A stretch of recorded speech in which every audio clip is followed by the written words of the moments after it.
Morning. Ooh, hot mic. It is great to see you. Welcome to Morgantown Community Church, especially if you're here with us for the first time. My name's Josh. I am one of the pastors here, and we're thrilled you're with us. And if you're with us on Facebook Live, hey, glad you're there. So a couple of things before I introduce our guest this morning. One is, how many of you noticed the lobby when you came in? Do you know where you are right now? Yes. So we have had one of our own participants in our community who's said that they want to donate $5,000 to replace the flooring in the building from those columns, because that's what we can get for $5,000 from those columns back there out to the lobby, right? So that's going to happen. And this is what we're going to put down. It's a vinyl-type laminate that's waterproof. It'll be easy to clean up, so you're welcome to look at this later if you want to. But we decided we also wanted to paint out there. Some of our staff donated the money to buy the paint, and Cody Wagner, by himself one day, painted the whole lobby. Yeah. And we'll work our way down the hall. We just painted in here last year, so we're trying to spruce things up a bit. So once we get another however much money, we'll add more flooring, and eventually we'll have it all done, and it's going to be great. So if you're interested in seeing that, it's right here. And I love this Sunday particularly because it's Sunday Fun Day, and we're going to have lunch together afterward, and we hope you'll stick around for that. Even if you weren't able to bring something, we would love for you to hang around and be a part of that. So today's also an exciting day because Sunday Fun Day is not exciting enough. We have a guest and a friend here with us today. Jonathan Merritt is going to be speaking today. Jonathan comes to us from Brooklyn, New York. And he's lived all sorts of other places as well. Jonathan's an author. He's written several books. His latest book is called Learning to Speak God from Scratch. And this book and several of the other books are available at that table. And at the end of our gathering today, if you would like to purchase one, I think Kristen Wagner will be over there, and you can go over and buy 1 or 10 or 50 of his books, whatever it is, however the Spirit moves. We'll just let her work. So if you're interested in that. Another thing about Jonathan is he's really just a great human being. He really is just a great human being. And the other thing about Jonathan is he's sort of in the know, perceptive, sees sort of the trends of the church in America as a whole. And so he writes about this. He speaks about this. He's an authority on this. People listen to him talk about this. And he's come all the way from Brooklyn, and he's going to be here with us this morning. So can you do your best MCC Sunday Fun Day welcome for Jonathan Merritt?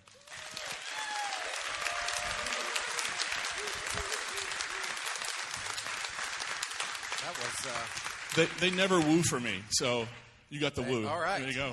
Well, it really is a joy to be here. I get to travel a lot and to speak a good bit, and this is one of the events that I looked forward to all season long. And the reason is because even though you probably don't realize it, there are a lot of people who look to this church as kind of one of the hopeful communities on the leading edge of what's happening in the United States. Because, churches that are inclusive and thoughtful and are making space for the mystery of God in New York, in a place like New York City, we just call that church.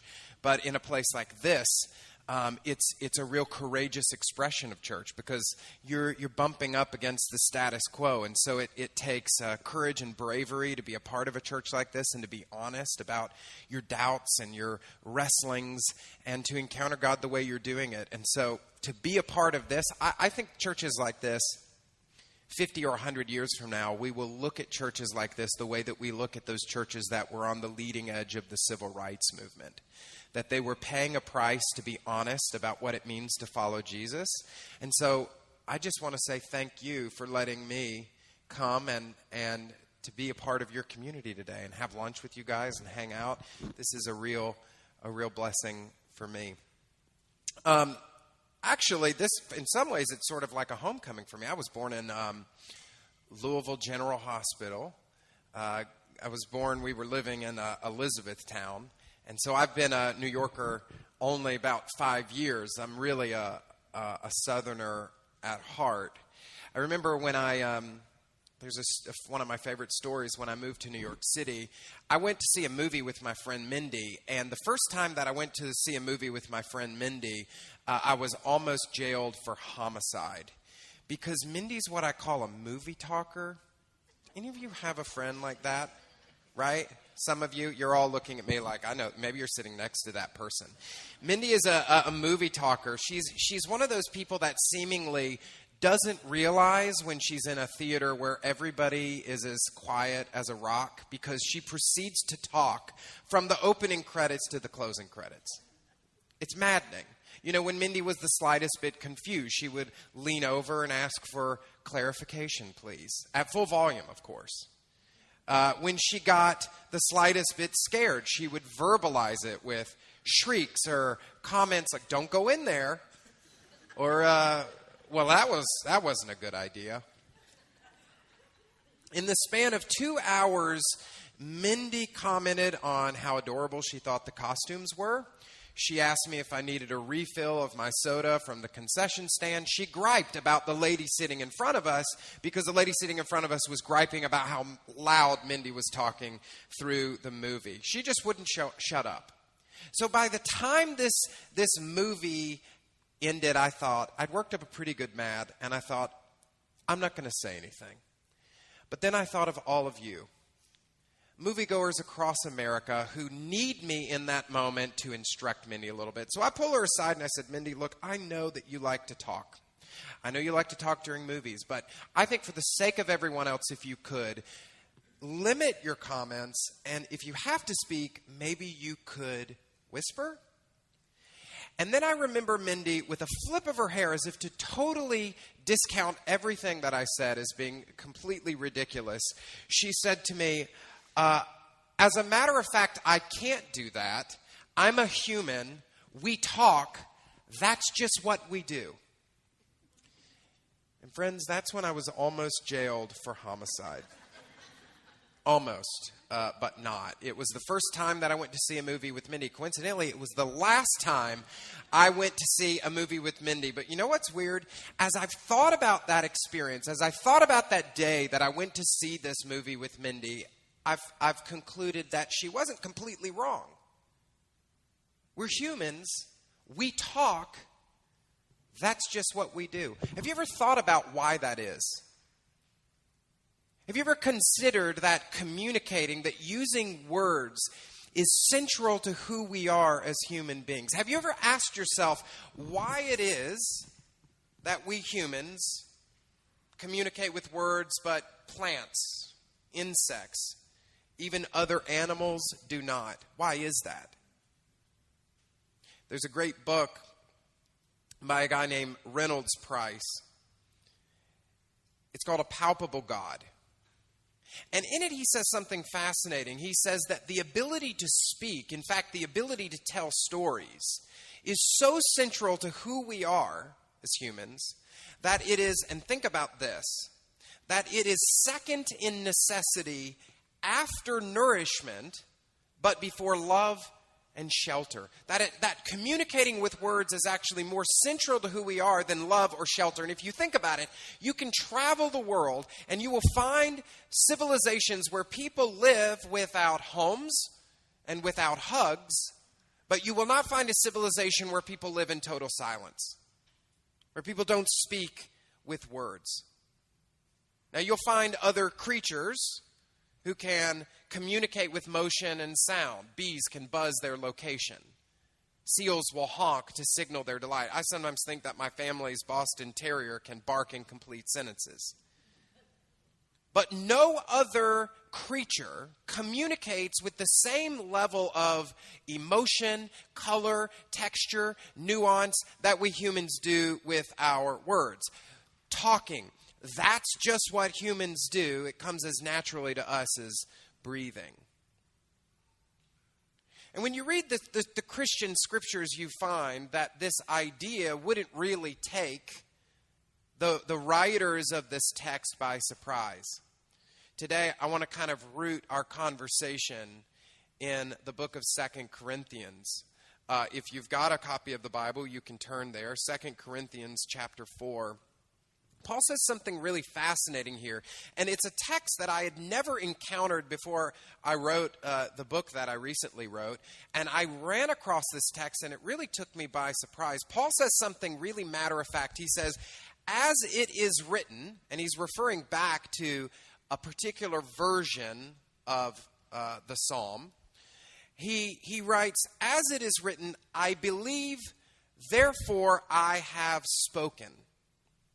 And since we have the same spirit of faith, we also believe, and therefore we speak.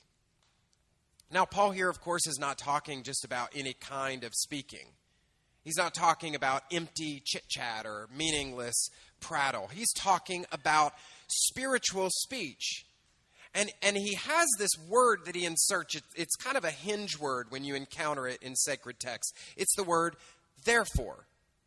It's a word that's used to link together two concepts, to kind of show that there's a second concept that follows from the first concept. We believe, Paul says, and therefore we speak. He's constructing kind of an if-then framework. If you believe, then therefore you will speak about that which you believe. Now again, this doesn't come as much of a surprise to the hearers, to the readers of that text in 2 Corinthians, because if you dig down into the Christian tradition, starting in the Hebrew Scriptures, you'll find that, even though most of us have overlooked it, there is this connection between spirituality and speech. They're woven together. They are tight-knit. It begins in the first chapter of the first book of the Bible. In Genesis chapter 1, there's this beautiful poem about creation, this theological narrative. And in it, we find a God who speaks, a God who creates with language. We find a God who utters words, and out from that, in this poem, we find that there's the creation of seaweed and roses, caterpillars and cats, riptides and supernovas. And God, so the text says, doesn't stop there. With a whisper, humans arise from dirt, and divine breath inflates lungs. And at this point in the narrative, so the story goes, God gives human beings, he gives the human race, a gift. There's a fancy Latin word, imago Dei, but in English we just say the image of God. It says, in the image of God we were made. Male and female, gay and straight, liberal, conservative, all of us, we come into a room like this bearing the image of God. We're reflecting the divine in some way. Now, what is this? What is this image of God that all of us sort of carry in us? How are we reflecting God? Theologians have debated this for centuries. Some have said, well, it's the ability to obey a moral code. We can know the difference between right and wrong, and your house cat can't do that. Some have said it's the ability to reason. We're people of logic. We can be logical, some of us. But I think that an explanation for the image of God, the way in which we image God, particularly the way it's expressed in this text, at least a plausible answer is, it is the ability to speak. That we serve a God who is a creative God, who creates with words, and we do the exact same thing every day. There's an Episcopal writer who has said this: God could have made us stone creatures, or tree creatures, or sea creatures, or winged creatures, but God made us speech creatures instead. Human beings created in God's image, which is to say, capable of joining God in the work of creation by speaking things into being ourselves. Well, your words may not cause plants to sprout, but they can cause hope to spring forth in a human heart. The words you choose to use can cause a smile to take shape on a sullen face. They can shake listeners awake, force heads to snap sideways, or woo a lover into making a lifelong commitment to share life with you. You see, God birthed us with language, and now we find ourselves in constant labor pains everywhere we go, giving birth ourselves to worlds around us through the way we choose to use the power of words. And so this is what we find in Genesis, setting the stage for this connection between spirituality and speech. But if you continue to read the Hebrew text, you find that this connection between